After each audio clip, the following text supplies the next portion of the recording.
নিজের কথা শেষ করে সকলকে নিয়ে জায়গা প্রস্থার করে রুকাইয়া হোসেন। রোহান একবারও সন্ধ্যার দিকে তাকায় না, বরং যাওয়ার আগে দাঁড়িয়ে রিওর দিকে ক্রোধপূর্ণ দৃষ্টি ছুড়ে দেয়। অতিথিরাও নানা কটু বাক্য বলে নিজেরাও একে একে চলে যায়। হলরুমটা মুহূর্তে শূন্য হয়ে গেল। কিছুক্ষণ আগের কোলাহল সব মিলিয়ে এখন শুধু থমথমে নীরবতা। ইব্রাহিম সাহেব আর দাঁড়িয়ে থাকতে পারেন না, বুকের ভেতরে কেমন চাপ অনুভব করেন। পাশে থাকা সোফায় মাথা নিচু করে বসে পড়েন। জীবনের এতগুলো বছরের সম্মান, আত্মসম্মান সবকিছু যেন এক মুহূর্তে ধুলোয় মিশে গেল। এতক্ষণ মুখ চেপে কান্না আটকালেও এবার সশব্দে হাউমাউ করে কেঁদে উঠে নিশিতা খাতুন। সবকিছুর জন্য নিজেকে দায়ী করতে থাকেন। সন্ধ্যাকে মিথ্যা বলে নিয়ে না আসলে হয়তো এই সবের কিছুই হতো না।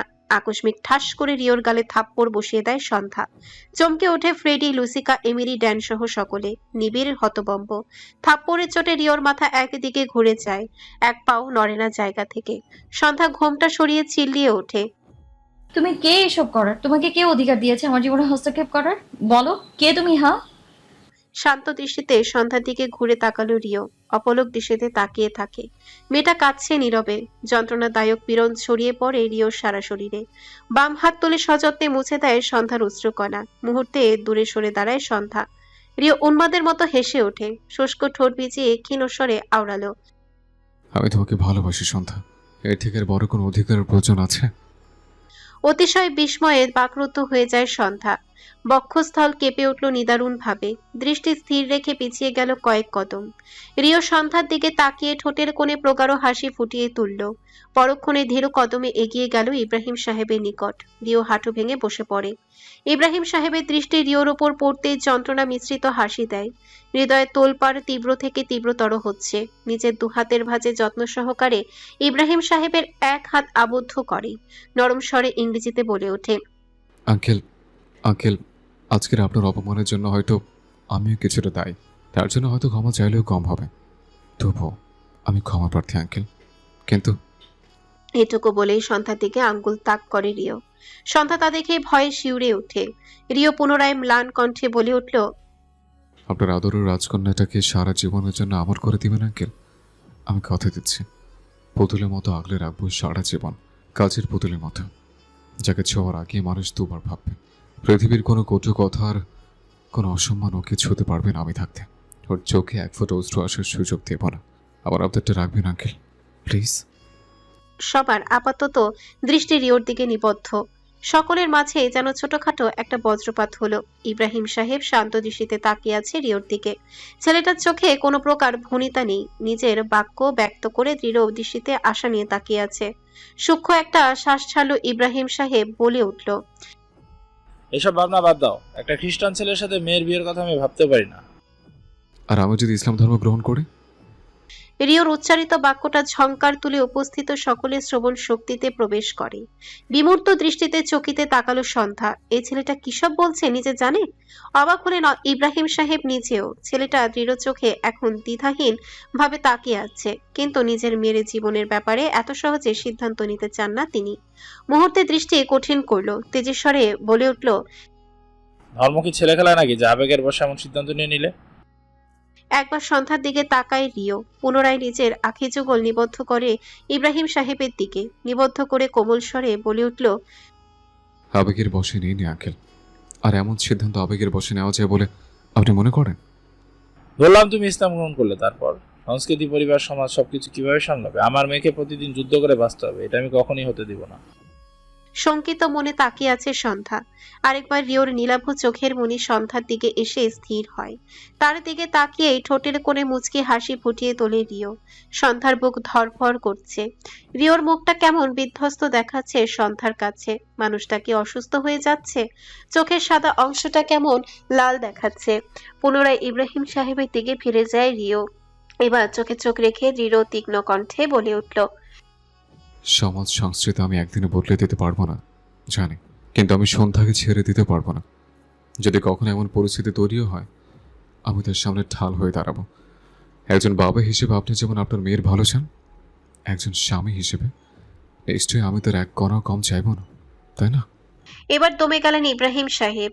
কপালের ভাঁজ আরো খানিকটা গভীর হয়। নিশ্চুপ হয়ে বসে থাকেন কিছুক্ষণ। রিও বরাবরের মতো শান্ত, নিষ্প্রাণ দৃষ্টিতে তাকিয়ে আছে সামনে বসে থাকা মানুষটার দিকে। বন্ধু সহ সকলের উৎসুক দৃষ্টি ইব্রাহিম সাহেবের উপরে নিবদ্ধ। অপরদিকে সন্ধ্যা পুরো স্তব্ধ হয়ে দাঁড়িয়ে আছে।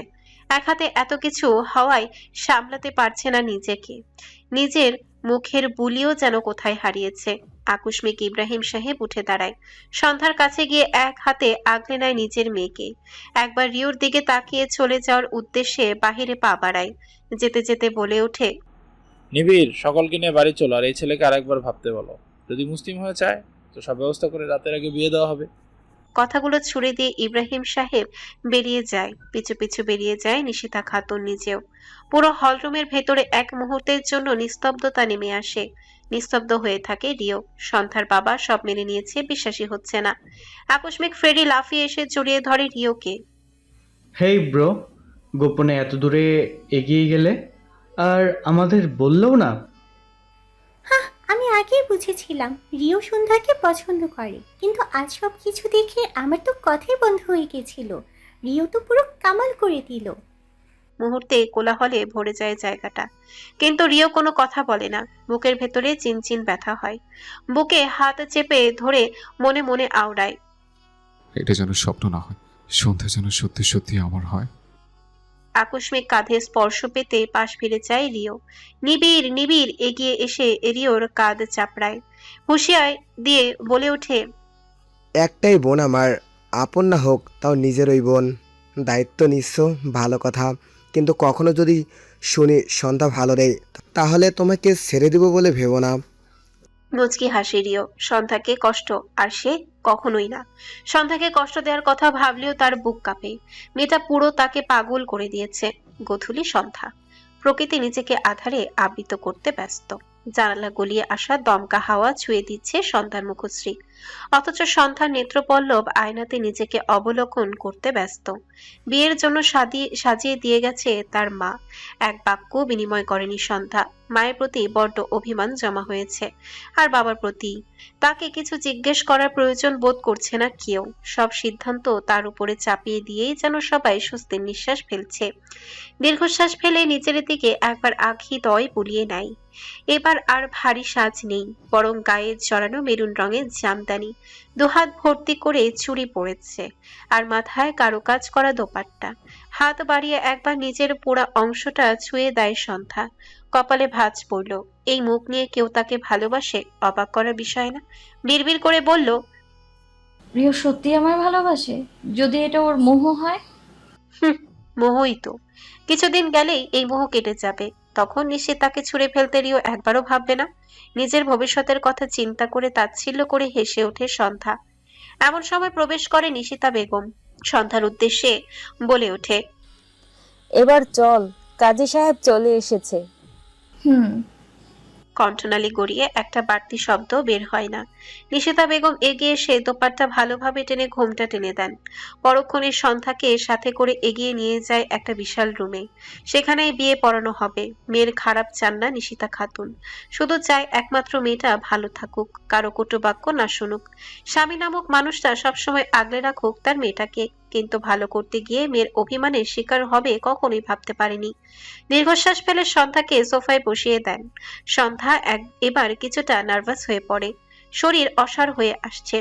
পুরো রুম মানুষে গিজগিজ করছে। সন্ধ্যার বন্ধুরা সহ কাছের সব আত্মীয়রাই উপস্থিত রয়েছে এখানে। হুট করে কি মনে করে ঘোমটার আড়ালে চোখ উঁচিয়ে তাকায় সামনের দিকে। নিস্তেজ স্তব্ধ হয়ে পড়ল সন্ধ্যা। প্রগাঢ় কম্পনে কেঁপে উঠল হৃদপিণ্ড। সাদা পাঞ্জাবি পরেছে রিও, হাতা গোটানো, শুভ্র রঙা হাতের লোমশগুলো ভেসে আছে। চোখ দুটো জড়িয়ে গেল মুগ্ধতায়। গলায় শুষ্কতা অনুভব করে। ভাবলেশীন হয়ে বসে আছে রিও। মুখের ভাবমূর্তি বোঝার উপায় নেই। মানুষটা কি জানে সাদা পাঞ্জাবিতে তাকে ঠিক কতটা মোহনীয় লাগছে। আকস্মিক কাজের কণ্ঠস্বরে ভাবনা চূর্ণ হয় সন্ধ্যার। মুহূর্তে থমথমে খেয়ে নেত্রপল্লব ফিরিয়ে নেয়। ঠিক তখনই কানে এসে বাড়ি খায় একটা নাম, আরবিন রায়হান নিও। সন্ধ্যা অবাকের শীর্ষ পর্যায়ে পৌঁছে গেল। রিও কি তবে ইসলাম ধর্ম গ্রহণ করে ফেলেছে? একরাশ বিস্ময় এসে জমলো চোখে। ঠিক তখনই কর্ণপাত হয় কাজের কণ্ঠস্বর। তাকে কবুল বলতে বলা হচ্ছে। এটুকু শুনে হাত পা কাঁপতে শুরু করে। মুহূর্তে চোখ ছলছল করে ওঠে সন্ধ্যার। রিও তাকায় এবার সন্ধ্যার দিকে। বিয়েটা না হওয়া পর্যন্ত কিছুতেই শান্তি পাচ্ছে না। ইচ্ছে করছে ছুটে গিয়ে সামনে বসে থাকা মেয়েটাকে বুকে ঢুকিয়ে নিতে। মাথায় স্নেহের স্পর্শ পেয়ে ফুপিয়ে ওঠে সন্ধ্যা। এটা যে বাবা ছাড়া কেউ না বুঝতে বাকি থাকে না। ইব্রাহিম সাহেব মেয়ের মাথায় হাত বুলিয়ে বলে উঠল, কবুল বল মা, লেট হচ্ছে তো। শরীরে তীব্র কম্প নিয়ে কোনো মতে কবুল বলে দিল সন্ধ্যা। ব্যাস, বিয়ে হয়ে গেল। সবাই তো দ্রুত হয়ে গেল। বিস্ময় কিছুক্ষণ হতবম্বের মতো তাকিয়ে থাকে সন্ধ্যা। বড়রা সকলে রুম ছেড়ে বেরিয়ে যায়, থেকে যায় শুধু ছোটরা। অকস্মাৎ পাশে কারো উপস্থিতি টের পেয়ে হকচকিয়ে গেল সন্ধ্যা। রিওকে সন্ধ্যার পাশে বসিয়ে দিয়েছে নিবিড়। এর মাঝেই লুসিকা উত্তেজিত কণ্ঠে বলে উঠল, কাপড়টা সরাও রিও, ইনাকে আমরাও একটু দেখি। লুসিকার কথা মৃদু হাসে রিও। তারপরে কিছুটা ঘুরে বসে সন্ধ্যার দিকে। মেয়েটা এখন থেকে সম্পূর্ণ তার। ভাবতেই বক্ষ পিঞ্জরে পুনরায় চিনচিনে ব্যথা অনুভব করে রিও। আজ বুঝতে বাকি নেই এই চিনচিনে ব্যথার একমাত্র কারণ সামনে বসে থাকা মেয়েটা। ঘোমটায় আবৃত সন্ধ্যার দিকে তাকিয়ে স্মিত হাসে রিও। হাত বাড়িয়ে ঘোমটা সরাতেই সন্ধ্যা চক্ষুদ্বয় খিচে বন্ধ করে ফেলে। হই হই করে উঠে কক্ষে উপস্থিত সকলে। চোখ ফেরানো দায় হয়ে পড়ে রিওর। দুহাতে আঁচলে তুলে নেয় সন্ধ্যার মুখ। শুষ্ক ওষ্ঠযুগল ছুঁয়ে দেয় সন্ধ্যার ললাটে। বিড়বিড় করে বলে ওঠে, জীবনের সকল ঝড়, সব অশান্তির ভিড়ে তুমি নামক শান্তিটা সবসময় আমার হয়ে থেকো শান্তা। হৃদস্পন্দন অস্বাভাবিক হয়ে পড়ে সন্ধ্যার। রিও ইংরেজিতে বিড়বিড় করে বললেও বুঝতে একটু অসুবিধা হয়নি তার। রিওর এখন থেকে তার স্বামী কথাটা ভাবতে রন্ধ্রে রন্ধ্রে শিহরণ জেগে ওঠে সন্ধ্যার। নিমেষ ঘরে আটকা পড়ে থমকে রইল। পুরো বাড়ির ভিড় অনেকটাই কমে এসেছে। সবে বাজে রাত 8টা। অতিথিরা যে যার মতো খেয়ে দিয়ে বিদায় নিয়েছে। কেউ কেউ আবার কানাঘুষা করতেও বাদ যায়নি, কিন্তু সেসবের ধার কেউ ধারেনি। বাড়ির মেয়ে সুখে থাকলে অন্যদের কথা শোনার সময় কই? ড্রয়িং রুমে আড্ডার আসর বসেছে। সেখানে রয়ে গেছে সন্ধ্যার কিছু কাজিনরাও। লুসিকা আর এমিরি মাঝে বসে সন্ধ্যা। পরনে কালো রঙের সুতির শাড়ি, হাতে গলায় কানে সিম্পল সোনার গহনা, মাথায় ঘোমটা টানা। সন্ধ্যার এই রূপে যেন চোখ সরাতেই পারছে না রিও। বারবার আর চোখে তাকাচ্ছে। চোখাচোখি হতেই চোখ রাঙাচ্ছে সন্ধ্যা। ছেলেটা হ্যাংলার মতো বারবার তার দিকে তাকাচ্ছে। এবার প্রচন্ড বিরক্ত হয়। মন তো চাইছে বাড়ি মেরে মাথাটা দুভাগ করে দিতে এই ছেলের। জীবনে মেয়ে দেখেনি নাকি? হঠাৎ করে নিবিড়ের গলা ভেসে আসে, এই এই সবাই একটু সরে যাও, নতুন জামাইয়ের সাথে আমাদের জরুরি মিটিং আছে। রিও ভ্রু কোচকে নিবিড়ের দিকে তাকায়। কোন মিটিংয়ের কথা বলছে বুঝতে পারে না। নিবিড় রিওর কাঁধে হাত রেখে টেনে তোলে। গমগমে কণ্ঠে বলে ওঠে, চলো বোন জামাই, তোমার ইয়ে কাটিয়ে আনি। সন্ধ্যা কিং কর্তব্য বিমূঢ়। নিবিড়ের কথা বুঝতে পেরে লজ্জায় ঝাঝা করে উঠল কান। রিও বুঝতে না পেরে বলে উঠল, ইয়ে, ভ্রু দুটো আরো গভীরভাবে কুঁচকে যায়। প্রশ্ন করে, ইয়ে মানে কি? নিবিড় চোখ টিপে সামনে একটু ঝুঁকে আসে। তারপর খুব সিরিয়াস মুখ করে রিওর মেইন পয়েন্টের দিকে চোখের ইশারা করে। পরক্ষণে বলে ওঠে, ইয়ে এবার বুঝেছো? কিছুক্ষণ ভ্রু কুঁচকে তাকিয়ে থাকে রিও। কথাটা মস্তিষ্কে ধরতে চক্ষুদ্বয় বিস্ফোরিত হয় তার। আতঙ্কিত কণ্ঠে সশব্দে বলে ওঠে, কি? ওটা কাটলে আমি বউয়ের কাছে যাব কি করে? পিনপতন নীরবতায় ছেয়ে যায় পুরো ড্রয়িং রুম। আকস্মিক ভেসে আসে ইব্রাহিম সাহেবের জোরালো কাশির শব্দ। আতকে ওঠে সেদিকে তাকায় সন্ধ্যা। ওনার চোখে স্পষ্ট বিব্রত ভাব ফুটে উঠেছে। ড্রয়িং রুমের সাথে লাগানো ডাইনিং টেবিলে বসে খাচ্ছিলেন তিনি। এমন কিছু কানে আসবে জানলে ভুলেও খেতে বসতেন না। কাশি থামে না ইব্রাহিম সাহেবের। সন্ধ্যার চোখে পানি চলে আসে। মনে মনে ছিছি উঠে বাবার শুনে ফেলায়। লজ্জায় আর এক মুহূর্ত টিকতে না পেরে দৌড়ে ছুটে যায় নিজের রুমের দিকে। তখনও বোকার মতো তাকিয়ে আছে রিও। নিবিড় মুখে দাঁত চেপে হাসি আটকে রেখেছে। লুসিকা আর এমিলি তো প্রায় ফেটে পড়বে এমন অবস্থা। হুট করে ড্যান হেসে উঠতেই পুরো ড্রয়িং রুমে হাসির বিস্ফোরণ হয়। ইব্রাহিম সাহেব তড়িঘড়ি করে জায়গা প্রস্থান করেন। যেতে যেতে বলে ওঠে, এখনকার ছেলেপেলেগুলো এক একটা নির্লজ্জ, ছ্যা। এসির ঠান্ডায় পুরো কক্ষ শীতলতায় ছেয়ে আছে। এসি বন্ধ করে সন্ধ্যা বারান্দার দিকে অগ্রসর হলো। বারান্দায় এসে দাঁড়াতেই রাতের স্নিগ্ধ বাতাস ছুঁয়ে যায় সন্ধ্যার সমস্ত কায়া জুড়ে। বাতাস যেন সন্ধ্যার মনে সকল দুঃখকে শুষে নেওয়ার চেষ্টা করছে। চক্ষুদ্বয় বন্ধ করে বাতাসকে অনুভব করার চেষ্টা সন্ধ্যার। বন্ধ চোখের পাতায় আকস্মিক ভেসে ওঠে রিওর নামক মানুষটার প্রতিচ্ছবি। মুহূর্তে চোখ খুলে ভ্রু যুগল কুঁচকে নেয়। এই ছেলেটা তার স্বামী? কি অদ্ভুত! এমন হবে কখনো ভেবেছিল সে? বিড়বিড় করে বলে ওঠে, এই বাজে ছেলেটাই ছিল আমার কপালে। এখনো বোঝেনি তো আমি কি জিনিস। জীবন যদি কয়লা না বানিয়েছি তো আমার নামও সন্ধ্যা না। ভাবনার মাঝে রুমে হইচই শুনে ভ্রু কুঁচকে যায় সন্ধ্যার। ঘরে প্রবেশ করতে নজরে আসে রিওকে। দুই দিক দিয়ে ফ্রেডি আর নিবিড় ধরে ভেতরে প্রবেশ করছে। রিওর পরনে লুঙ্গি আর টি শার্ট, চোখ মুখ কুঁচকে লুঙ্গি উঁচু করে ধরে আছে রিও। দৃশ্যটা দেখে সন্ধ্যার চোখ কপালে উঠে যায়, কিছুটা চিল্লিয়ে বলে ওঠে। এই কি অবস্থা? রিও এক ঝটকায় সন্ধ্যার দিকে তাকায়, পরক্ষণে বোকার মতো হেসে ওঠে। নিবিড় ভ্রু নাচিয়ে বলে উঠল, অবাক হচ্ছিস কেন? কেটে দিয়েছি। সন্ধ্যা অবাকের শীর্ষ পর্যায়ে চলে গেল। এটা তার ভাই? বোনকে কেউ এভাবে বলে? সবকিছু বাদ দিয়ে রিওর অবস্থা দেখে একরাশ বিস্ময়ে এসে জমলো চোখে। সেই সাথে লজ্জায় মাটি ফাঁক করে ঢুকে যেতে মন চাইছে। লজ্জাকে আড়াল করে কোনো মতে বলে উঠল, ওকে নিয়ে এখানে এসেছিস কেন? তোর জামাই তোর সাথে থাকবে না। নিবিড়ের কথায় একবার রিওর দিকে চাইল সন্ধ্যা। কৌতূহলী দৃষ্টিতে তাকিয়ে আছে ছেলেটা। তাদের কথা যে বুঝছে না শিওর। সন্ধ্যা পুনরায় বলে উঠল, যাই হোক, তুই ওকে তোর ঘরে নিয়ে যা। পারবো না। তোর কাটা জামাইকে তুই রাখ, আমি চললাম। চলো ফ্রেডি। নিবিড় ফ্রেডি কি নিয়ে বেরিয়ে যায়। রয়ে যায় সন্ধ্যা আর রিও। রিও ধীরে ধীরে এগিয়ে গিয়ে বিছানায় বসে পড়ে। লুঙ্গির ভাঁজ ঠিক করতে গিয়ে ব্যথায় কুকড়ে উঠে রিও। এতে লজ্জায় কিং কর্তব্য বিমূঢ় হয়ে পড়ে সন্ধ্যা। মন তো চাইছে ছুটে ঘর থেকে বেরিয়ে যেতে। এত বড় একটা ছেলে, তার আবার না। আর ভাবতে পারে না সন্ধ্যা। মাথা ভো ভো করতে শুরু করে লজ্জায়। আর চোখে তাকায় রিও। কিছুটা খোঁচা দিয়ে কুকড়ে যাওয়া স্বরে বলে উঠল, কেমন বউ তুমি? হাজবেন্ড ব্যথায় পড়ছে, আর একটু এগিয়ে আসতো না? চোখ রাঙিয়ে তাকায় সন্ধ্যা। একে তো এই ছেলের জন্য বারবার লজ্জায় পড়তে হচ্ছে, আবার বড় বড় কথা।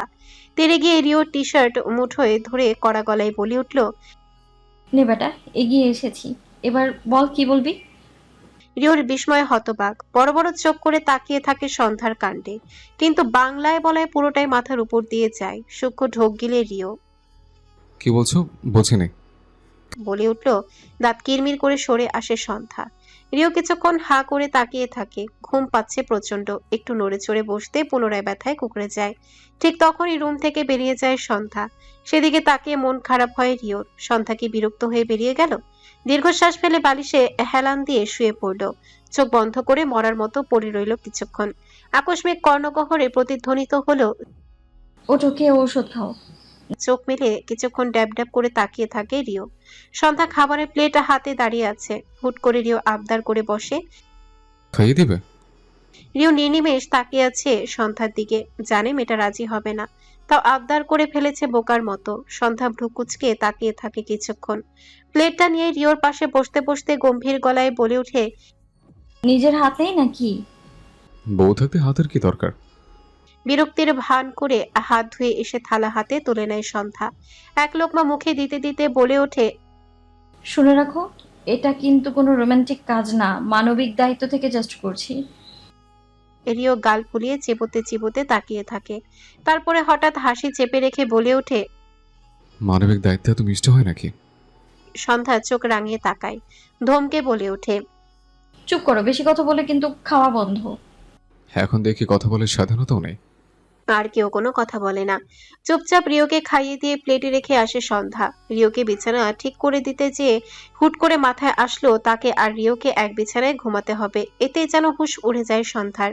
নিজের ঘুমানোর উপরে একটুও ভরসা নেই। যদি ঘুমের ঘোরে রিওকে আঘাত করে বসে, কিছুটা ঢোক গেলে সরে আসে। তৎক্ষণাৎ দেরি না করে শুয়ে পড়ে রিও। ঘুমে চোখ লেগে আসছে, কিন্তু শুতে অসুবিধা হয় রিওর, যা সন্ধ্যার চোখ এড়ায় না। নিচের মাঝে সংকোচ বোধ হয়।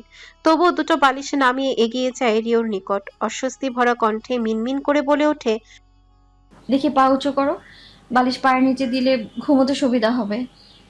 সন্ধ্যার কথায় রিও সামান্য পা উঁচু করল। সন্ধ্যা সাবধানে বালিশটা পায়ের নিচে গুজে দেয়। সন্ধ্যা হাত বাড়িয়ে দিতেই রিও হালকা স্বস্তির নিঃশ্বাস ছাড়ল। ব্যথায় টানটা যেন একটু কমেছে। সন্ধ্যা আর চোখে তাকিয়ে সেটা টের পায়, অথচ মুখে কিছু বলল না।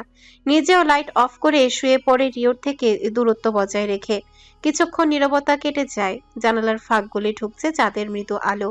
পুরো ঘর চাঁদের আলোয় আলোকিত। রিও হঠাৎ নিচু স্বরে বলে উঠল। Thank you. সন্ধ্যা চমকে তাকায়। হুট করে রিওর থেকে ধন্যবাদ আশা করেনি, বলে উঠল। বেশি কথা না বলে ঘুমাও তো, না হলে ঘর থেকে বের করে দেবো কিন্তু। সন্ধ্যা তপ্ত নিঃশ্বাস ছাড়ে। অস্বস্তি হচ্ছে প্রচন্ড ভাবে। রিও কোনো প্রকার প্রত্যুত্তর করল না। চোখ বুজে ফেললো তৎক্ষণাৎ। পরক্ষণে ঠাস করে চোখ মেলে চায়। সন্ধ্যার দিকে মাথা ফিরে ফিসফিস করে বলে ওঠে। এই শান্তা। সন্ধ্যা এবার প্রচুর বিরক্ত হয়।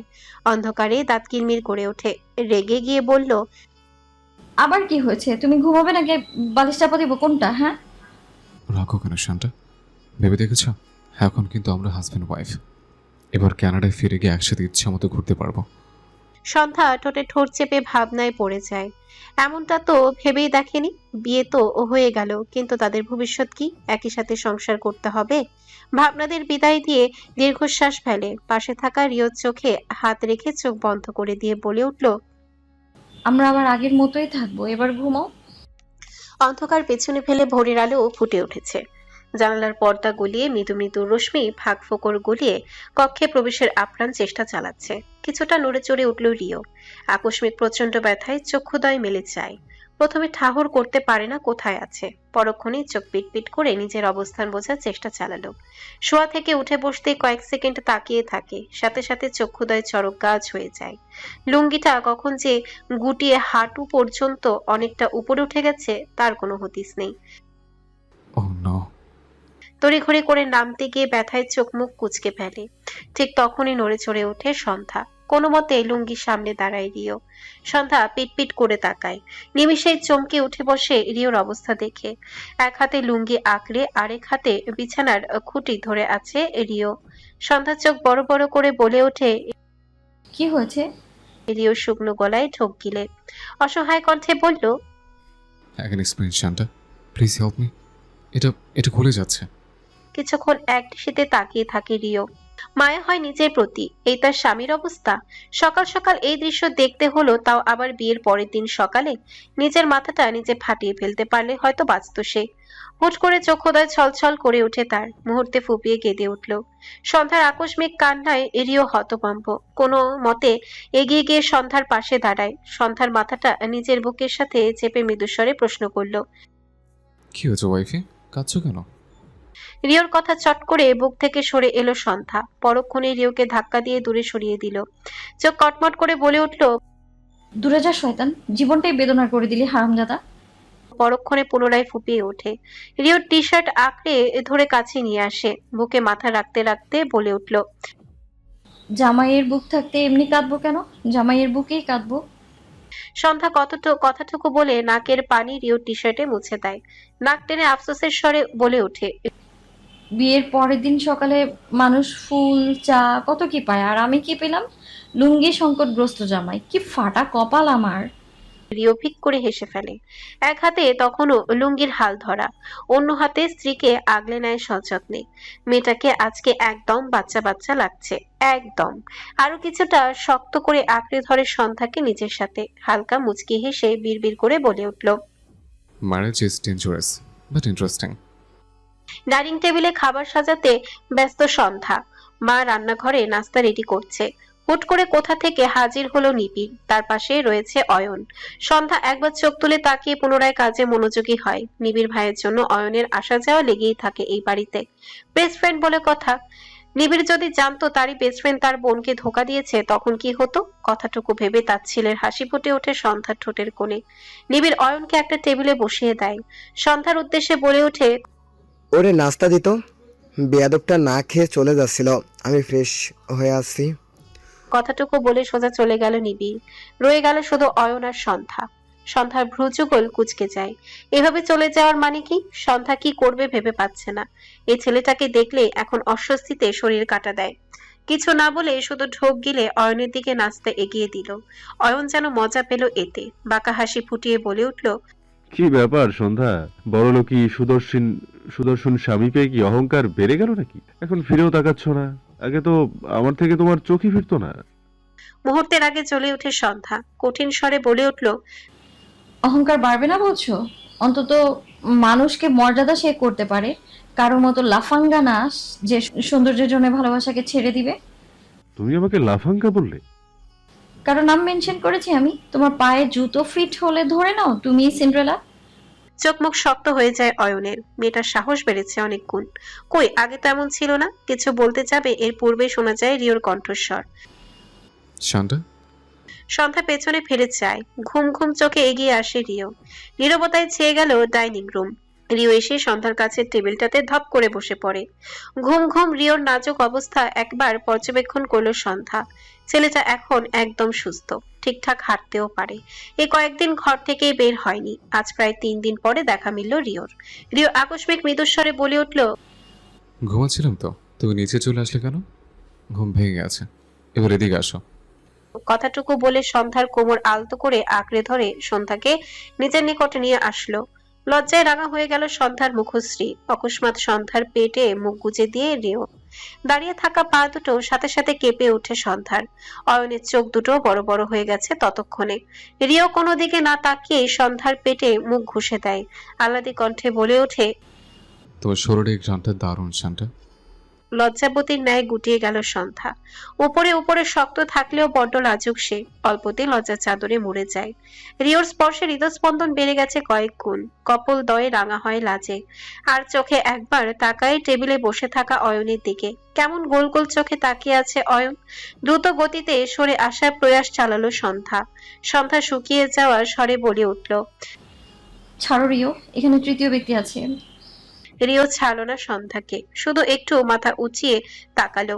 পরক্ষণে অয়নের দিকে চোখ পড়তে ভ্রু কুঁচকে যায়। গাঢ় ও স্বরে বলে উঠল, ও তুমি এখানে? হ্যাঁ আমি। কিন্তু তুমি এখানে কেন? বারে নেই তোমার? এখানে নাস্তা করতে বসতেছে? অয়নের চল শক্ত হয়ে যায়। রিও যে তাকে অপমান করার উদ্দেশ্যে কথাটা বলেছে সে জানে। কিছু না বলে উঠে দাঁড়ায়, গটগট পায়ে বেরিয়ে যায় বাড়ি থেকে। তাজ্জব বনে গেল সন্ধ্যা। ভাবান্তর রমণীর দিকে তাকালো রিও। পরক্ষণে সন্ধ্যা পেটে মুখ গুজে গভীরভাবে চুমু খেলো। ধপ করে উঠে সন্ধ্যার অন্তঃস্থল। ঘন ঘন নিঃশ্বাস ফেলে রিও চুল খামচে ধরলো। রিও মুখ টেপে হেসে সরে আসলো। ডোন্ট কেয়ার ভাব নিয়ে বলে উঠল, আদর চেয়ে বললেই হয়, আদর চেয়ে বললেই হয়। চোল ধরে টেনে কিছু ইশারা করার কি দরকার? তুমি বললে কি আমি না করবো নাকি? সন্ধ্যা ঢোক গিলে নিজেকে স্বাভাবিক করে। পরক্ষণে চোখ পাকিয়ে তাকায় রিওর দিকে। পাশে থাকা ফুলের ছুরিটা হাতে তুলে রিওর গলায় চেপে ধরে। সন্ধ্যার কাণ্ডে রিও চোখ বড় বড় করে তাকালো। কি ডেঞ্জারাস মেয়ে। সূক্ষ্ম একটা ঢোক গিলতেই সন্ধ্যা তেজির স্বরে বলে উঠল, আমার সাথে লুতুপুতু করতে চাইলে এই ছুরি একদম গলায় ঢুকিয়ে দিব বলে দিলাম। রিও নাক ফোলালো। আর চোখে একবার তাকিয়ে বলে উঠল, কিসব কথাবার্তা? বিয়ে করেছি, বউয়ের কাছে যাবো না? না, যাবে না। তাহলে ইয়ে কাটিয়ে লাভ কি হলো? এবার সম্পূর্ণরূপে ক্ষেপে যায় সন্ধ্যা। রিও কলার ধরে ছুরিটা চেপে ধরে বলে ওঠে, তোমাকে তো এই কি করছো তোমরা? আকস্মিক কারো আগমনে থেমে যায় সন্ধ্যা। সেদিকে দৃষ্টি ফেরাতে নজরে আসে ফ্রেডি, ড্যান, এমিরি ও লুসিকাকে। সকলে বড় বড় চোখে তাকিয়ে আছে তাদের দিকে। সকলের স্তম্ভিত রিও আর সন্ধ্যার অবস্থা দেখে। আকস্মিক ফ্রেডি ঝুঁকে যায় বন্ধুদের দিকে। ফিসফিস করে বলে ওঠে, এরা কি আসলে স্বামী স্ত্রী? ফ্রেডির ফিসফিসানি শুনে ড্যান চোখ কপালে তুলে ফিসফিস করে বলে উঠল, স্বামী স্ত্রী হলে এরা ছুরি দিয়ে প্রেম করে নাকি? এমিরি ফোঁস করে একটা নিঃশ্বাস ছাড়ে। আগেও তো ঝগড়াই করতো, বিয়ের পরও কি করবে? লুসিকা এবার সিরিয়াস মুখে মাথা নাড়ায়, আফসোসের স্বরে বলে ওঠে, আমি তো ভেবেছিলাম এরা রোমান্টিক কাপল, এখন বুঝলাম ডেঞ্জারাস কাপল। এরা বিয়ে কিভাবে করলো কেউ আমাকে বুঝাও প্লিজ। নীরবতা ছড়াছড়ি পুরো ড্রয়িং রুমে। টিভিতে চলছে রাজনৈতিক সংলাপ, সেদিকে গম্ভীর মুখে তাকিয়ে আছে ইব্রাহিম সাহেব। আকস্মিক পাশে ঠাস করে কেউ বসতেই ভ্রু কুচকে তাকালেন তিনি। রিওকে দেখে কপাল কুচকে নিলেন। এই ছেলেটা আস্ত এক পাজি, তিনি ভালোই বুঝেছেন। নিজের দিকে শ্বশুরকে এভাবে তাকিয়ে থাকতে দেখে জোরপূর্বক হাসি দেয় রিও। ইব্রাহিম সাহেবকে কিছুটা হলেও ভয় লাগে তার। বোকার মতো হেসে বলে উঠল, ভালো আছেন আঙ্কেল? এতক্ষণ ভালোই ছিলাম, কিন্তু এখন আর থাকতে পারবো কিনা বলতে পারছি না। এবার আর চোখে তাকায় রিও। বুঝতে আর বাকি থাকে না সন্ধ্যার তেরা স্বভাবের কারণ। ভাব মেয়ে দুজনেই সেম। রিও কোনো মতে মুচকি হেসে সামনে তাকায়। ইব্রাহিম সাহেবও কথা না বাড়িয়ে টিভির দিকে চোখ রাখে, তবে মনোযোগ এক ফোঁটাও নেই। পাশের সোফায় বসে থাকা ছেলেটা যদি আবার বেফাস কিছু বলে বসে, এই চিন্তাতেই ভ্রু দুটো স্থায়ীভাবে কুঁচকে আসে। রিও চুপচাপ বসে থাকে মিনিট খানেক। নীরবতা তার কাছে যোগের সমান মনে হচ্ছে। আর সহ্য করতে না পেরে সাহস সঞ্চয় করে বলে উঠল, আঙ্কেল, টিভিতে কি দেখাচ্ছে? দেশের ভবিষ্যৎ। রিও বিজ্ঞদের মতো মাথা নাড়ল, কিছুটা আনন্দিত স্বরে বলে উঠল। ও, আমিও তো দেশের জামাই। পুনরায় ভ্রু কুঁচকে তাকায় ইব্রাহিম সাহেব। এবার রিও হকচকিয়ে চুপ হয়ে যায়। টিভির দিকে তাকিয়ে বিড়বিড় করে বলে ওঠে, এই বাবা মেয়ে দুজনেরই কি ভ্রু কুচকানো রোগ আছে? অদ্ভুত। আকাশে বিশাল তারার সমাবেশ। তারার ঝলমলে রূপে বারবার চোখ আটকে যাচ্ছে সন্ধ্যার। কি সুন্দর রূপ তাদের! চাঁদও যেন তুচ্ছ তারাদের সৌন্দর্যের কাছে। সন্ধ্যার নির্নিমেষ দৃষ্টি আকাশ পানে। একাকিত্বে থাকলেই যেন জীবনের সমস্ত ঘটনা আখিদয়ে ভেসে ওঠে বারংবার। জীবনের খাতায় পাওয়া না পাওয়ার হিসেব ঝলঝল করতে থাকে। একটা দীর্ঘশ্বাস ফেলে গায়ে থাকা চাদরটা ভালো করে জড়িয়ে নেয় নিজের সাথে। হুট করে কোমরের পাশ দিয়ে দুটো হাত ছাদের দেয়ালে স্পর্শ করে তাকে হাতের বাঁধনে বেঁধে ফেলে। উত্তপ্ত নিঃশ্বাসের স্পর্শ নিজের ঘাড়ে পেতে কিছুটা কেঁপে ওঠে সন্ধ্যা। সরে যেতে চাইলে কর্ণের অতি নিকট থেকে শুনতে পায় একটি মোহনীয় স্বর। একটু থাকো না শান্তা। সন্ধ্যা মাথা ঘুরিয়ে একবার তাকালো। রিওর পরনে পাতলা টি শার্ট দেখে চক্ষুদ্বয় গম্ভীর হয়। দিনের বেলা খুব একটা শীত না থাকলেও রাতে প্রচন্ড রকমের শীত অনুভব হয়। তৎক্ষণাৎ পেছনে ফিরে যায়। রিও মন্ত্রমুখ ধরে নেয় তাকিয়ে আছে। চাঁদের মৃদু আলোয় সন্ধ্যাকে রিওর চোখে কোনো এঞ্জেলের থেকে কম লাগছে না। নেশাক্ত আখিদয়ের চেয়ে সন্ধ্যার গলা শুকিয়ে এলো। তবুও চাঁদের একাংশ দিয়ে ঢোক গিল দিল রিওকে। এতে অনেকটাই নিকটে চলে আসে তারা। সন্ধ্যার লজ্জা হয়, ভীষণ লজ্জা হয়। দৃষ্টি ফিরিয়ে অন্যদিকে তাকালো। শোনা গেল রিওর স্মিত কণ্ঠস্বর। শান্তা, হুম? আমরা কানাডায় ব্যাক করবো কখন? পুনরায় আকাশের দিকে তাকায় সন্ধ্যা। ভুলেই গিয়েছিল কানাডার কথা। আর মাত্র 3 দিন পরেই তাদের ব্যাক করতে হবে। আবার কি তাহলে পরিবারের মানুষগুলো থেকে দূরে চলে যেতে হবে? তবে তাই ভালো। এমনি তারা ধোঁকা দিয়েছে সন্ধ্যাকে, কিছুতেই এখানে থাকবে না। সন্ধ্যা কিছুক্ষণ চুপ করে থাকে। আকাশের দিকে তাকিয়ে থাকা চোখ দুটো হঠাৎ ঝাপসা হয়ে আসে। নীরব কণ্ঠে বলে ওঠে, 3 দিন পরেই তো। হাত বাড়িয়ে অতি যত্ন সহকারে সন্ধ্যার আঙ্গুলের মাঝে আঙ্গুল গুজে দিল রিও। হাতটা পেছনে নিয়ে সন্ধ্যাকে মিশিয়ে নিল নিজের সাথে। হকচকিয়ে গেল সন্ধ্যা। মুহূর্তে রিওর নেত্রে নিজের নেত্রপল্লব স্থির করে। এক দৃষ্টিতে তাকিয়ে থেকে মুগ্ধ হলো সহসা। হাত স্পর্শ করে শরীরের রন্ধ্রে রন্ধ্রে শিহরণ জাগিয়ে তোলা সুদর্শন পুরুষটা তার স্বামী। কি অবাক করা বিষয়! আকস্মিক কানের লতিতে ওষ্ঠের ছোঁয়া পেতেই বিমূঢ় হয়ে গেল সন্ধ্যা। লজ্জায় আড়ষ্ট হয়ে গেল। মাথা নুয়ে আসে। ঘন ঘন নিঃশ্বাস ফেলে রিওর বুকে হাত চেপে ধরে। হুট করে মৃদুস্বরে বলে ওঠে, আমার মতো পোড়া চেহারার মেয়েকে কেন ভালোবাসলে রিও? তুমি এত সুন্দর একটা ছেলে হয়ে।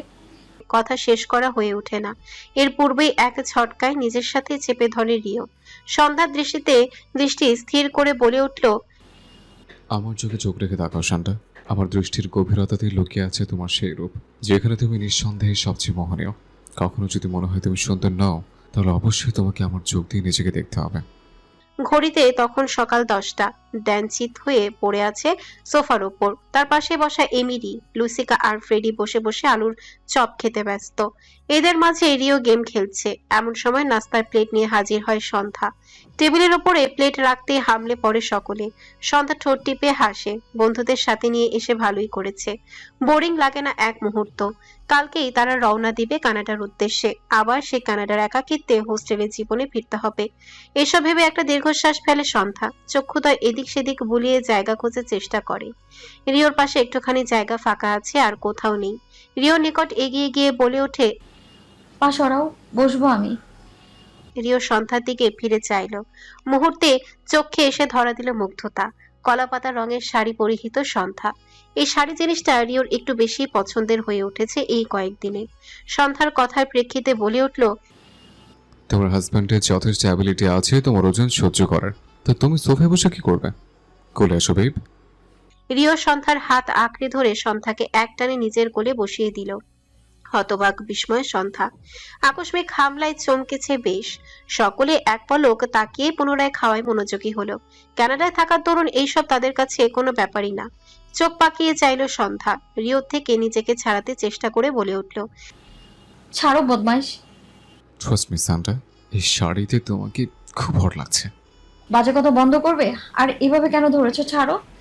আর চোখে একবার তাকায় রিও। মুহূর্তে নিজের রূপ পাল্টিয়ে বলে উঠল, হ্যাঁ, চাপা মারছিলাম আমি, তুমি তো আবার হট।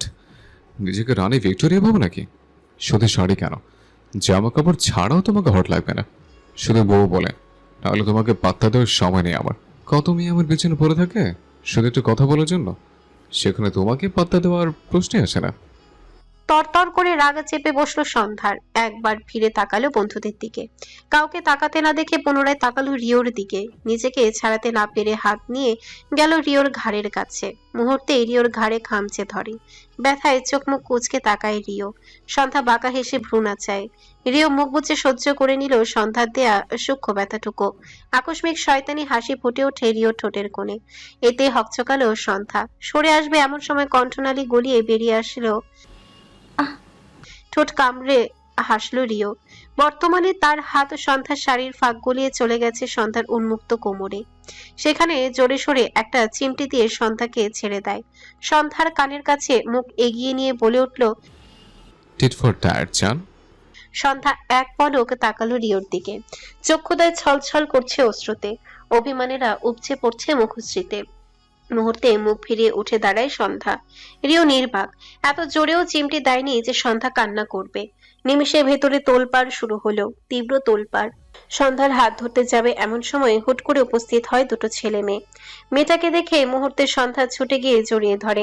আনন্দিত কণ্ঠে বলে ওঠে, প্রিয়া, তুই? কতদিন পরে দেখা। হ্যাঁ, অনেক দিন পরে। পরীক্ষার প্যারায় বিয়েতেও আসতে পারিনি। প্রিয়া হেসে সন্ধ্যাকে ছড়িয়ে একটু দূরে দাঁড়ানো ছেলেটার দিকে ইশারা করলো। মৃদুস্বরে বলে উঠল, দেখ তো চিনিস কিনা। কথাটা শেষ হওয়ার আগেই সন্ধ্যার চোখে দুটো স্থির হয়ে গেল। বুকের ভেতরটা কেমন করে উঠল হুড়মুড়িয়ে। এই ছেলেটা তো শিহাব, রোহানের কাজিন। ইতস্তত করে এগিয়ে আসে শিহাব। চক্ষুদয় নামিয়ে নিচুর স্বরে বলে উঠল, একটু আঙ্কেলকে ডেকে দিবেন আপু, কথা ছিল। আচ্ছা, ডাকছি। কিছুক্ষণের মাঝে ইব্রাহিম সাহেবের সাথে নিশিতা খাতুন আর নিবিড়ও ড্রয়িং রুমে এসে উপস্থিত হয়। সকলে কিছুটা অবাক হয়েছে শিহাবকে দেখে। শিহাব ইব্রাহিম সাহেবের কাছে এগিয়ে আসে কিছু বলার উদ্দেশ্যে। চোখে এক রাশি অস্বস্তিকে ঘেরা।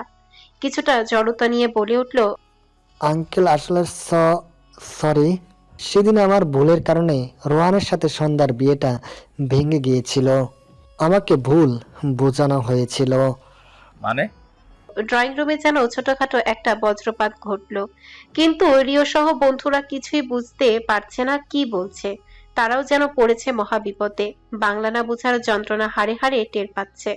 এর মাঝে শিহাব আবার বলে উঠল, বিয়ের দিন অয়ন নামের ছেলেটা আমাকে সন্ধ্যার নামে উল্টাপাল্টা কথা বলে। সন্ধ্যা নাকি কোন রাজনৈতিক নেতার সাথে সম্পর্কে ছিল, শারীরিক সম্পর্কও ছিল তাদের। শেষে বনিমানা হয়নি বলে সন্ধ্যা ব্রেকআপ করতে চাইলেই ওর মুখে অ্যাসিড ছোড়া হয়। আর কানাডায় গিয়েও নাকি অনেক ছেলেদের সাথে সম্পর্কে জড়ায়। এইসব শুনে আমি সত্য মিথ্যা যাচাই না করে চাচিমাকে সব বলে দেই। আর এই কারণে সেদিন এমন সিক্রেট হয়ে গেল। সত্যিটা হয়তো আজও জানতাম না যদি প্রিয়া আমাকে সবটা না বলতো। আমাকে মাফ করবেন আঙ্কেল। সকলে যেন কিছু বলার ভাষা হারিয়ে ফেললো। স্তব্ধ হয়ে দাঁড়িয়ে থাকে সন্ধ্যা। অয়ন তার ক্ষতি করতে এমন মিথ্যে কথা বলেছে? নেত্রপল্লব অশ্রুরাঙা হওয়ার পূর্বে ঘন ঘন চোখের পলক ফেলে তা আড়াল করে, তবে রিওর চোখে তা ফাঁকি দিতে পারে। এতক্ষণ যাবৎ সন্ধ্যার দিকে তাকিয়েছিল সে। নিবিড় যেন বিশ্বাসই হচ্ছে না কিছু। নিজের বেস্ট ফ্রেন্ড রূপে ভাইয়ের থেকে এমন কিছু আশা করা যায়? কিছুটা রেগে তাকায় শিহাবের দিকে, রেগে বলে ওঠে, তুমি মিথ্যে বলছো না, তার কি প্রমাণ আছে? অয়ন কখনোই এমন করতে পারে না। পারলে ওই ছেলেটাকে জিজ্ঞেস করুন ভাইয়া, আমার মিথ্যা বলে লাভ কি? নিবিড় কিছুক্ষণ বিমূঢ় হয়ে রইল। একে একে হিসেবে মিলে গেল সবকিছু। সন্ধ্যার মুখ ঝলসানোর পর থেকে অয়নের দূরত্ব, সন্ধ্যার হুট করে দেশ ছাড়া, আর সন্ধ্যার বিয়েতে অয়নের কোনো যায় না আসা, সবটুকুই। মস্তিষ্ক কাজ করছে না একদমই। হুট করে এগিয়ে গেল সন্ধ্যার কাছে, মাথায় আলতো করে হাত বুলিয়ে দেয় সন্ধ্যার মাথায়। বোন এতদিন কি কি সহ্য করেছে, কিছুটা হলেও আজ করতে পারে। বুকের ভেতরে অদ্ভুত বিষাদ অনুভব করে নিবিড়। করুণ দৃষ্টিতে তাকিয়ে মায়াময় কণ্ঠে বলে উঠল, কাউকে না বলতে পারলেও ভাইকে তো বলতে পারতি সন্ধ্যা। আমার কাছে তো সব কিছুর আগে তুইই ছিলি। মৃদু হাসে সন্ধ্যা। সে জানে নিবিড় সন্ধ্যার কষ্টে সব করতে পারে। নিবিড় সন্ধ্যার আপন ভাই না, তবে আপন ভাইয়ের থেকে কমও না। ছোটবেলায় নিবিড়ের মা বাবা মারা যাওয়ার পর ইব্রাহিম সাহেব আর নিশিতা খাতুন নিজের ছেলের মতোই বড় করেছে। আর সন্ধ্যা নিবিড়ের প্রাণ বলা চলে। সন্ধ্যার সূক্ষ্ম কণ্ঠে আওড়ালো, ঝামেলা ভালো লাগে না ভাইয়া, আজকেও কোনো ঝামেলা করবি না প্লিজ। কাল তো চলেই যাব, আজকের দিনটা না হয় শান্তিতে থাকলাম। তুই যেমনটা চাস, তবে অয়নকে আমি ছেড়ে দেব না বোন। তোকে কষ্ট দেওয়ার সবটুকু শাস্তি ওকে আমি দেব। থমথমে এক নীরবতা গ্রাস করে আছে রুমটাকে। পুরো রুমে অন্ধকারের ছড়াছড়ি। দরজার সামনে এসেই রিওর পদচারণ থেমে যায়। একটা ফাঁকা ঢোক গেলে উকি দিয়ে রুমের ভেতরে দেখার চেষ্টা করে। বিকেলের দিকে সন্ধ্যা তাকে হুমকি দিয়েছিল, চিমটি দেওয়ার শোধ সে তুলবেই। এই ভয়েই পুরো সন্ধ্যাটা পার করেছে ড্রয়িং রুমে বসে। কিন্তু রাত হয়ে গেছে, আর কতক্ষণ এভাবে বসে থাকা যায়? বড় বড় নিঃশ্বাস ফেলে নিজেকে সান্ত্বনা দেয় রিও। আপন মনে আওড়ায়, এইটুকু ইঁদুরের মতো বউ তোর রিও। বড় জল হলে ছোট ছোট হাত দিয়ে 2-3টা মার দিবে, এতে তোর কিছুই হবে না। চিল ব্রো, এত পারার কি আছে? নিজেকে বুঝ দিয়ে ধীরে সুস্থে পা ফেলে ভেতরে প্রবেশ করে রিও। রুমের লাইটগুলো সব অফ করা, এতেই যেন ভয়টা আরো তীব্র হয় তার। রুমের দরজা চাপিয়ে দিয়ে অন্ধকারে হাত দিয়ে কিছুটা সামনে এগিয়ে যায় রিও। লাইটের সুইচ টিপ দিতেই মুহূর্তে আলো ছড়িয়ে পড়ে পুরো কক্ষে। কিছুটা স্বস্তির নিঃশ্বাস বেরিয়ে আসে অভ্যন্তর থেকে। পিছু ঘুরে দাঁড়াতেই যেন পায়ের তলার মাটি নড়ে উঠল রিওর। অতিশয় বিস্ময় নিয়ে তাকালো সামনের দিকে। একদম পাতলা শাড়ি পরে আবেদনময় ভঙ্গিতে বসে আছে সন্ধ্যা। শরীরের ভাঁজগুলো স্পষ্ট বোঝা যাচ্ছে। রিওর বুকের ভেতরে ঢোল পেটাতে আরম্ভ করে। সন্ধ্যা আকস্মিক উঠে দাঁড়ায়। সন্ধ্যাকে হেলে দুলে নিচের দিকে এগিয়ে আসতে দেখে রিও ঢোক গেলে। হাঁটার তালে তালে সন্ধ্যার শুভ্র রঙা মসৃণ কোমরের কিছু অংশ উকি দিচ্ছে। সন্ধ্যা এসে থামে রিওর একদম নিকটে। এক আঙ্গুল তুলে রিওর গালে স্লাইড করতে করতে বলে উঠল, আমায় কেমন লাগছে মিস্টার হাজবেন্ড? এমন করছো কেন? দূরে যাও শান্তা। সন্ধ্যা আরো এক কদম উঠে আসে। এতে দেয়ালের সাথে মিশে যায় রিও। মেয়েটা যে সকালের কথার প্রতিশোধ নিচ্ছে ভালোই বুঝেছে সে। সন্ধ্যা এগিয়ে এসে রিওর বুকে হাত রাখে, আবেদনময়ী কণ্ঠে আওড়ায়, ভেবেছিলাম এই শাড়িতে হট লাগবে, কিন্তু লাগছে না হয়তো। এটাও কি খুলে ফেলবো মিস্টার হাজবেন্ড? নিঃশ্বাস ক্রমশ ভারী হয়ে আসছে রিওর। শেষমেশ ধৈর্যের বাঁধ ভেঙে গেল। রুদ্ধশ্বাস এই অবস্থায় নিজেকে সামলানো কঠিন হয়ে গেছে। আকস্মিক হ্যাচকা টানে সন্ধ্যাকে মিশিয়ে নেয় নিজের সাথে। এবার হকচকিয়ে যায় সন্ধ্যা নিজেই। নজরে আসে রিওর মাদকতা ছেয়ে যাওয়া চক্ষুদয়। সন্ধ্যা মুহূর্তে ঘাবড়ে যায়। নিজের পাতার জালে নিজে ফেসে যাবে নাকি আবার? রিওকে নিজের কাছাকাছি এগিয়ে আসতে দেখে গলা ছেড়ে চিল্লিয়ে ওঠে, ভাই ছাড়, আমার ভুল হয়ে গেছে। দৈবাত কাণ্ডে চমকে ওঠে রিও। সন্ধ্যা ছিটকে দূরে সরে যায়। এক দৌড়ে চলে যায় বিছানার উপরের পাশে। রিওর ভ্রু কুচকে বলে উঠল, কি হলো ব্যাপারটা? আমতা আমতা করে উঠল, কোনো মতে বলে উঠল, তোমার না আমাকে পাত্তা দেওয়ার সময় নেই, তাহলে কাছে আগাও কেন? অদ্ভুত। রিও ভ্রু কুচকে সন্ধ্যার দিকে তাকিয়ে রইল কয়েক সেকেন্ড। তারপর হঠাৎ ঠোঁট বাঁকিয়ে একরাশ দুষ্ট হাসি ছড়িয়ে বলল, ও, তার মানে আমি পাত্তা দিই না বলে তুমি আগে এসে আমাকে দেয়ালের সাথে আটকে দিলে। বাহ শান্তা, বুদ্ধিটা কিন্তু দারুণ।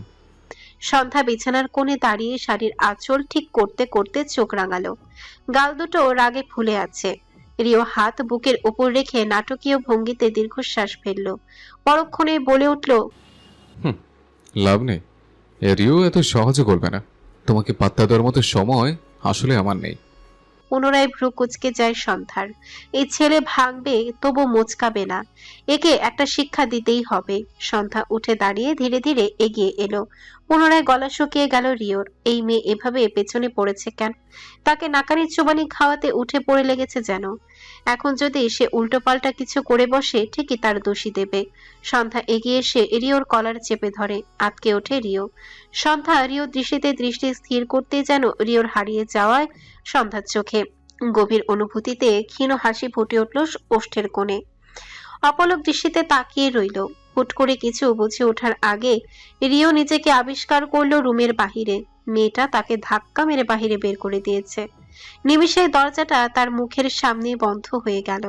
বাইরে করিডোরে দাঁড়িয়ে হতভম্বের ন্যায় কয়েক সেকেন্ড দরজার দিকে তাকিয়ে রইল। কি হয়েছে বুঝতে পেরে দরজায় কড়া আঘাত করে বলে উঠল, এই বউ, দরজা খোল, ভেতর আসতে দাও। Good night mister controlless. পাত্তা না দেয়া নারীর সাথে একই ঘরে থাকা বেমানান। ভেতর থেকে সন্ধ্যার হাসির আওয়াজে ভেসে এলো। অসহায়ের মতো বাইরে দাঁড়িয়ে থাকে রিও। বিড়বিড় করে বলে ওঠে, এই মেয়েটা একদিন আমাকে হার্ট অ্যাটাক করেই মেরে ফেলবে। নিজের কথাটুকু শেষ করে পেছনে ফিরতে নজরে আসে ইব্রাহিম সাহেবকে। ভ্রু কুচকে তাকিয়ে আছেন তিনি। রিও বোকার মতো হাসি দেয়। লজ্জার মাথা খেয়ে বলে ওঠে, আপনাকে কি আমার মতো ঘর বের করে দিয়েছে আঙ্কেল? রাগে দৃষ্টিতে তাকিয়ে আছেন ইব্রাহিম সাহেব। কপালে কয়েকশত ভাঁজ বিদ্যমান। কয়েক সেকেন্ড রিওর দিকে তাকিয়ে রইলেন। পরক্ষণে তীক্ষ্ণ কণ্ঠে বলে উঠলেন, তোমার কি কোনো লজ্জা শরম আছে? রিও হকচকিয়ে গেল কিছুটা। তৎক্ষণাৎ বুক ফুলিয়ে দাঁড়ালো। কিছুটা উৎসুক কণ্ঠে বলে উঠল, আচ্ছা আঙ্কেল, তবে আজকে ঘরের ভেতরে রেখে আসছে। ইব্রাহিম সাহেব চোখ বড় করে তাকালেন। ভ্রু কুচকে বলে উঠলেন, মানে? রিও কিছুটা মাথা চুলকিয়ে বোকা হাসে বলে ওঠে, আপনার মেয়ে দরজা আটকানোর সময় লজ্জাটাও দরজার ভিতরে আটকা পড়েছে আঙ্কেল। হতভম্ব ইব্রাহিম সাহেব। এই ছেলের সাথে কথা বললে নিজেকে লজ্জায় পড়তে হবে তিনি খুব ভালো করে বুঝে গেছেন। তাই আর কথা বাড়ালেন না। শুধু একবার বিরক্তির দৃষ্টি ছুড়ে দিলেন রিওর দিকে। পরক্ষণে সিঁড়ি দিয়ে নিচে নামতে থাকলেন। রিও একবার পেছনে ফিরে দরজার দিকে তাকায়। পরক্ষণে একটা দীর্ঘশ্বাস ফেলে ইব্রাহিম সাহেবের পিছু পিছু যেতে থাকে। শ্বশুরের সাথে একটু ঘুরে আসা যাক, রাত্রি প্রহর চলছে, সেই সাথে বয়ে চলেছে মৃদু হাওয়া। গেট পেরিয়ে গম্ভীর মুখে হেঁটে চলেছেন ইব্রাহিম সাহেব। ওনার ঠিক পেছনে রিও। আকস্মিক থেমে যায় ইব্রাহিম সাহেবের পদচারণ। ঠিক সময় ব্রেক না কষতে পেরে রিও প্রায় ধাক্কা দিয়েই ফেলেছিল। ইব্রাহিম সাহেব পিছু ফিরে তাকায়। রিওকে দেখে প্রশ্ন ছুড়ে দেয়, তুমি কোথায় যাচ্ছ? আসলে আমি এখানকার কিছু ছিল না তো, তাই আপনার সাথে আসছিলাম। আপনার ভালো না লাগলে আমি চলে যাচ্ছি আঙ্কেল। থমথমে একটা পরিবেশ বিরাজমান। রিওর কথা শুনে ইব্রাহিম সাহেব পিছু ফিরে চাইলেন। একবার গম্ভীর চোখে দেখে নিল রিওকে। রিও মাথা নিচু করে ফেলল। হয়তো ইব্রাহিম সাহেবের তার উপস্থিতি পছন্দ হয়নি। আকস্মিক নিজের গায়ে গরম কিছু আভাস পেয়ে মাথা উঁচিয়ে তাকায়।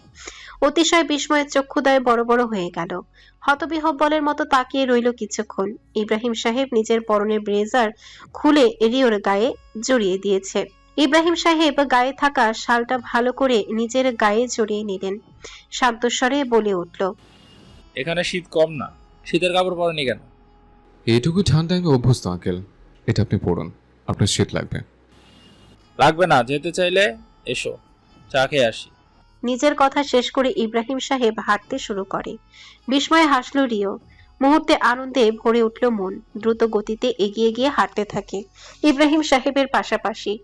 রাস্তার সাইডে চাওয়ালাকে দেখে ইব্রাহিম সাহেব থামলো। রিওর উদ্দেশ্যে বলে উঠল, খাবে? রিও সুবোধ বালকের মাথায় নেড়ে সায় জানালো। ইব্রাহিম সাহেব এক কাপ চা নিজে নিয়ে আরেক কাপ চা রিওর দিকে বাড়িয়ে দিল। খুশি মনে তা নিয়ে নিল রিও। হাঁটতে হাঁটতে আকস্মিক ইব্রাহিম সাহেব দীর্ঘশ্বাস ফেলে। রিওর উদ্দেশ্যে বলে উঠল, কালকে তো কানাডার উদ্দেশ্যে রওনা দিচ্ছ। রিও এক চুমুক চা খেলো। গরম ভাব ওঠা কাপে দু হাত জড়িয়ে ধরে মাথা নিচু করে বলল, জি আঙ্কেল, কাল সকালেই ফ্লাইট। ইব্রাহিম সাহেব এক দৃষ্টিতে চায়ের কাপের দিকে চেয়ে আছেন।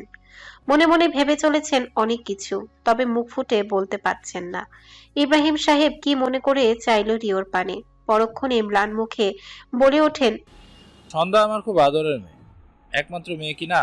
তাই ছোট থেকে পুতুলের মতো করে বড় করেছি। হাঁটতে শেখার আগেই ভয় পেতাম পাছে যদি পরে ব্যথা পায়। স্কুলের দিনগুলোয় নিজে গিয়ে বেঞ্চে বসিয়ে দিয়ে আসতাম। সন্ধ্যার সাথে কেউ জোরে কথা বললেও বুকের ভেতরটা কেঁপে উঠতো আমার। কাউকে কখনো ফুলের টোকাও দেওয়ার সুযোগ দেয়নি আমার মেয়ের গায়ে। কিন্তু ইব্রাহিম সাহেব কিছুটা থামলেন। ইব্রাহিম সাহেবের কথার ভেতর থেকে বাবার ভালোবাসা ঝরে পড়ছে, যা মনোযোগী শ্রোতার মতো শুনছিল রিও। ইব্রাহিম সাহেবের থেমে যাওয়ায় এবার আগ্রহ নিয়ে তাকায় রিও। চায়ের ওয়ান টাইম কাপ ধরে রাখা হাতটা কিছুটা কাঁপছে ইব্রাহিম সাহেবের, যা সূক্ষ্ম দৃষ্টিতে রিও দেখে নেয়। পুনরায় বলতে শুরু করে ইব্রাহিম সাহেব। কিন্তু একদল শকুনের দলের নজর পড়ল মেয়েটার উপর, যা বিন্দুমাত্র টের পাইনি আমি। ততক্ষণে অনেক দেরি হয়ে গেছে। আমার মেয়ের মুখটা ঝলসে দিয়েছে জানোয়ারগুলো। এই সময় আমার ছোট্ট মেয়েটার যন্ত্রণা, ছটফট করা হাহাকার গুলো ভাবলে এখন আমার ভিতরে যন্ত্রণা হয়। সেদিনের পর মেয়েটা আর আগের মতো রইল না। হাসি খুশি প্রাণাঞ্চল সন্ধ্যা যেমন নিজেকে গুটিয়ে নিল। মানুষের কথায় দরজা আড়ালে গুমড়ে গুমড়ে কাঁদত। আমি একজন বাবা হয়েও কিচ্ছু করতে পারিনি, নিজের মেয়েকে নিরাপদ রাখতে পারিনি। এই ব্যর্থতা আমাকে প্রতিদিন কুরে কুরে খায়। তারপর চলে গেল সবার থেকে দূরে। বারবার বাধা দিতে চেয়েও দেইনি। যদি মেয়েটা একটু শান্তিতে থাকে তাহলে আমরাও খুশি। তারপর আর কি, মেয়ের ভালোর জন্য বিয়ে দিতে চাইলাম, তাও অপরাধী হয়ে গেলাম। অভ্যন্তরের থেকে দীর্ঘশ্বাস বেরিয়ে আসে ইব্রাহিম সাহেবের। ওনার চোখের অশ্রু স্পষ্ট ধরা দেয় রিওর চোখে। একজন বাবা বুঝি সন্তানের কষ্টে কাঁদে? কই, সে তো কখনো দেখেনি তার কষ্টে নিজের পাপাকে কাঁদতে। হঠাৎ ইব্রাহিম সাহেব রিওর দিকে ফিরলেন। কিছুটা গম্ভীর হয়ে এলো এবার কণ্ঠস্বর। বলে উঠল, তোমাকে ভরসা করে মেয়েকে তোমার হাতে তুলে দিয়েছি। যদি কখনো মনে হয় যে সন্ধ্যাকে আর তোমার ভালো লাগছে না, তাহলে দয়া করে এমন কিছু করো না যেন আমার মেয়ে কষ্ট পায়। শুধু আমাকে আমার মেয়েকে ফিরিয়ে দিও। আমি তোমাকে প্রশ্নও করবো না কি হয়েছে। একবার ভরসা করে দেখুন না বাবা। ইব্রাহিম সাহেব হঠাৎ রিওর মাথায় হাত রাখলেন, ঠিক যেমন করে একজন বাবা সন্তানের মাথায় রাখে। রিও জানে না কি ছিল সেই স্পর্শে, তবে রিওর বুক কেঁপে উঠল। মৃদু হাসি ফুটে ওঠে ঠোঁটের কোণে। টরেন্টোতে বর্তমানে প্রচন্ড শীত। বরফের চারিপাশ শুভ্র রঙের চাদরে মোড়া। সন্ধ্যা একবার জানালা দিয়ে বাইরের পরিস্থিতি দেখে নেয়। তুষারে ঢেকে আছে সবকিছু। আপন মনে কিছুটা ঢোক গিলে সন্ধ্যা। এই ঠান্ডায় কি ফুপির বাসায় যাওয়া ঠিক হবে? কিন্তু না গিয়েও বা উপায় কি? যাওয়ার সময়ও বলে যায়নি, আর যা যা হলো এই কয়েকদিনে সব তো ফুপিকে জানানো প্রয়োজন। অভ্যন্তরীণ থেকে একটা দীর্ঘশ্বাস বেরিয়ে আসে সন্ধ্যার। পেছন ফিরে একবার পুরো রুম চোখ বোলায়। অ্যাশলি গায়ে কম্বল মুড়ে গুনগুন করে পড়ে চলছে, আর রুমের বাকি তিনজন হয়তো পুরো শরীর মোটা কম্বলে মুড়ে ফোন চালাতে ব্যস্ত। সরে এসে মোটা লং সোয়েটার গায়ে জড়িয়ে নেয় সন্ধ্যা। 2 দিন আগেই সকলে কানাডায় ব্যাক করেছে। রিওর সাথে দেখা হয়নি গত 2 দিন। সে কোথাও যায়নি, আবার হোস্টেলেই ফিরেছে। হুট করে ফোনের রিংটনে ভাবনায় ব্যাঘাত ঘটে সন্ধ্যার। ফোনের স্ক্রিনে মিস্টার হাজবেন্ড নামটা জলজল করছে। এই নামটা আসার দিন সকলে রিও নিজে সেভ করে দিয়েছিল। কিছুক্ষণ তাকিয়ে থেকে ফোন কানে নেয় সন্ধ্যা। ওপাশ থেকে ভেসে আসে রিওর ঘুমন্ত কণ্ঠস্বর। কি করছো সন্ধ্যা? রেডি হচ্ছি। রিও হয়তো কিছুটা চমকেছে সন্ধ্যা স্পর্শ বুঝতে পারে। ওপাশ থেকে পুনরায় ভেসে আসে রিওর কণ্ঠস্বর। এই, তুমি কোথাও বের হচ্ছ না?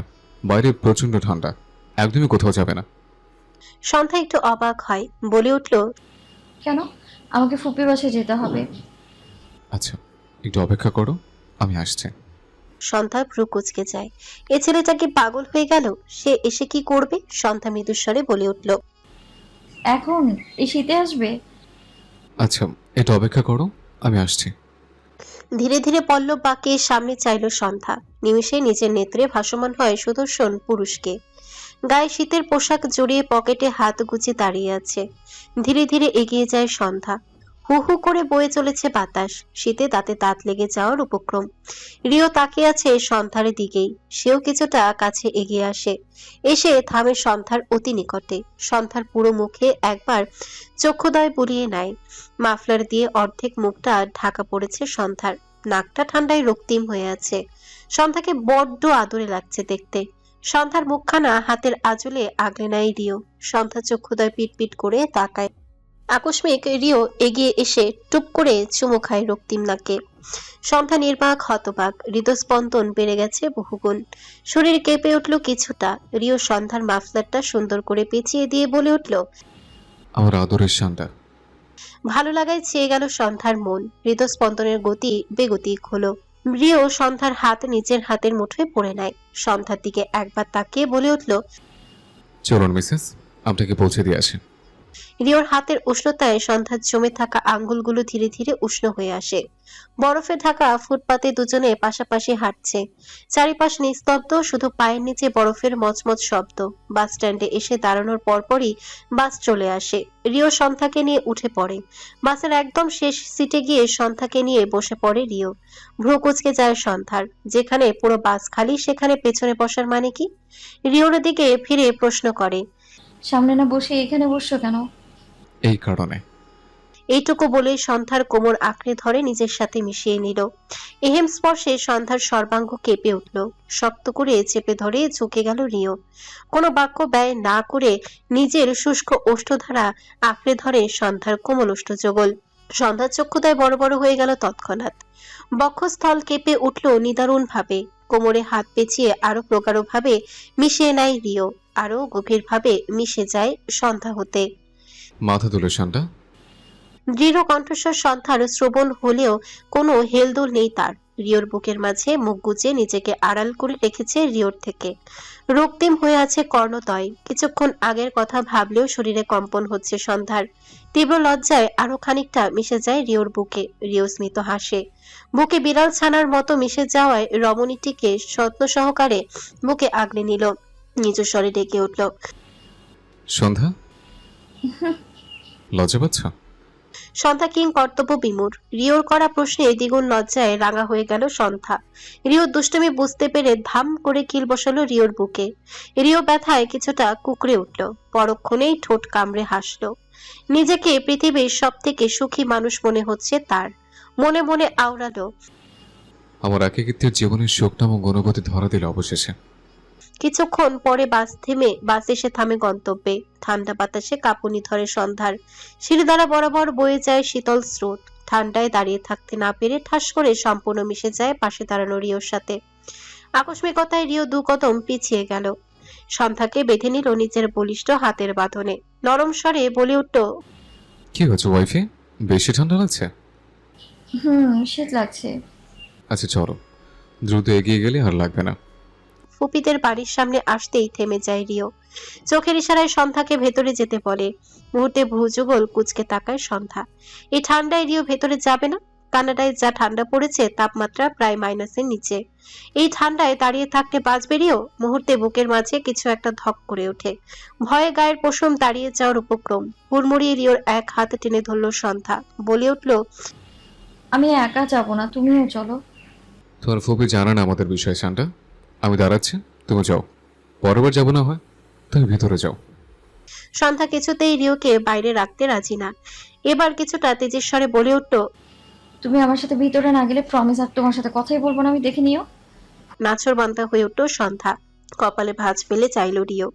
শেষমেশ সন্ধ্যার কথায় না পেরে এগিয়ে গেল সন্ধ্যার সাথে। হলরুমের সোফায় বসে গেম খেলতে ব্যস্ত ইয়াশ হুট করে সন্ধ্যাকে একটা ছেলের সাথে ভেতরে প্রবেশ করতে দেখে ভ্রু কুঁচকে গেল। সোজা হয়ে বসে একবার ভালো করে দেখে নিল।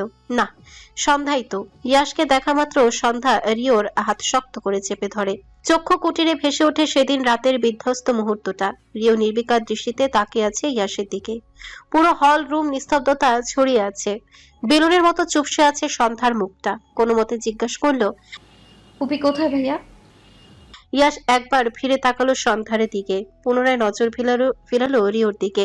বলে উঠল, ঘরে আছে, কিন্তু এই ছেলেকে? আমার হাজবেন্ড।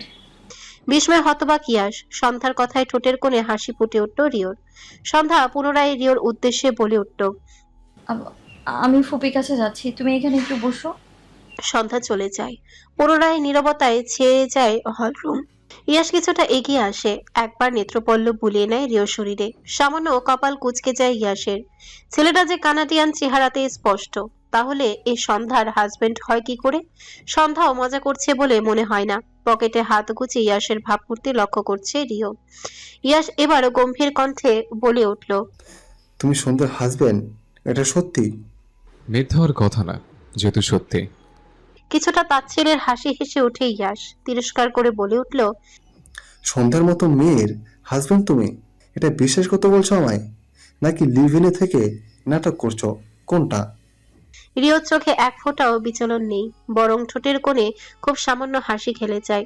এক পা এগিয়ে এসে চোখে চোখ রাখলো ইয়াসের, স্থির কণ্ঠে বলে উঠল, তুমি তো সন্ধ্যার ভাই, সেই হিসেবে তো তোমার জানার কথা সন্ধ্যার বিয়ে হয়েছে কিনা।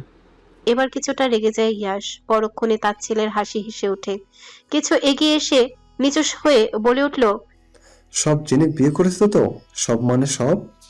ইয়াসের কথায় রিও এক মুহূর্ত থমকে গেল, ভ্রু দুটো আরো গাঢ় হয়ে কুঁচকে উঠল। মুহূর্তে বুঝে যায় ইয়াস কোন দিকে ইঙ্গিত করছে। সেদিনের কথা তার জানার বাকি নেই। ভেতরে ভেতরে তীব্র রাগে জ্বলে ওঠে রিও, কিন্তু এখানে ঝামেলা করা চলবে না ভেবে বড় কয়েকটা নিঃশ্বাস নিয়ে নিজেকে শান্ত করার চেষ্টা চালায়। কিছুটা মাথা ঘুরিয়ে দীর্ঘশ্বাস ফেলে। আকস্মিক রিওর চোখ জ্বলে যায় তার থেকে কিছুটা পেছনে রাখা টেবিলটার দিকে। টেবিলের উপরে সাজানো কিছু ম্যাগাজিনের পাশে ভারী একটা পেপার ওয়েট, চোখে পড়ার মতোই ভারী। তীক্ষ্ণ দৃষ্টিতে কিছু একটা ভাবতে থাকে রিও। অপরদিকে নিজের মম আর সন্ধ্যার আওয়াজ শুনে সেদিকে ফিরে তাকায় ইয়াস। সম্পূর্ণ মনোযোগ ঘুরে যায় সেদিকে। ফুপির সাথে কথা বলতে বলতে দ্রুত গতিতে এগিয়ে আসছে সন্ধ্যা। হুট করে ইয়াসের আর্তনাদ শুনে চমকে সেদিকে তাকায়। শরীর মুচড়ে হাঁটু ভেঙে বসে পড়ে ইয়াস, মুখ বিকৃত আকার ধারণ করেছে। ফুপ্পিকে ছুটে যেতে দেখে নিজেও ছুটে যায় পিছু পিছু। মেঝেতে পড়ে থাকা ইয়াসকে ধরে ইলমা বেগম বলে উঠলেন, কি হয়েছে ইয়াস, দেখি ওঠ। রিও হতভম্বের ন্যায় ছুটে আসে, বিচলিত কণ্ঠে বলে উঠল, ও শিট, সরি ব্রো, একদম খেয়াল করিনি। পায়ে পিছলে টেবিলের উপর পড়েছিলাম, কিন্তু পেপার ওয়েটটা উড়ে এসে তোমার এমন জায়গায় পড়বে বুঝতে পারিনি একদম। দেখো কোথায় লেগেছে। কথা শুনে আতকে দূরে সরে যায় ইয়াস। এমনিতেই এত জোরে মেইন পয়েন্টে আঘাত পেয়ে ব্যথায় মুখ নীল হয়ে গেছে, তার উপর আবার এই ছেলে। ইয়াসের রাগে শরীর জ্বলে ওঠে। সন্ধ্যা হতবাক নির্বাক হয়ে পড়ে। অপরদিকে ইলমা বেগমও থতমত খেয়ে যান রিওর এহেম কাণ্ডে। চিল্লিয়ে ডেকে ওঠে ইয়ানাকে, ইয়ানা, ভাইকে ঘরে নিয়ে যাও। কিছুক্ষণের মাঝে বিরক্তি নিয়ে নেমে আসে ইয়ানা। পরিস্থিতি বোঝার আগেই রিওর দিকে নজর যেতে হা করে তাকিয়ে থাকে কিছুক্ষণ, যা চক্ষুগোচর হয় সন্ধ্যার। মনে মনে ঠাস করে ফসে ওঠে, নাক ফুলিয়ে বিড়বিড় করে বলে, তাকানোর আর মানুষ ছিল না নাকি? অদ্ভুত।